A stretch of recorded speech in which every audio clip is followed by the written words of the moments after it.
খড়কুটার এক বাসা বাঁধলাম বাবুই পাখির মতো, এই হৃদয়ের ভালোবাসা দিলাম আছে যত।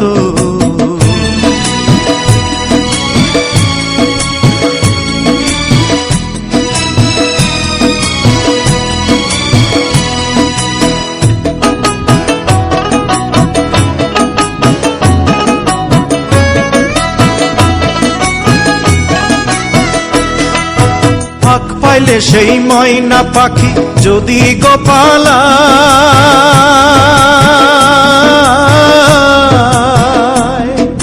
ফাঁক পাইলে সেই ময়না পাখি যদি গোপালায়, সকাল বিকাল তাই পাখিরে পুষি দুধ কলায়। পাখির সনে আমার সনে ভাব হয়েছে মনে মনে,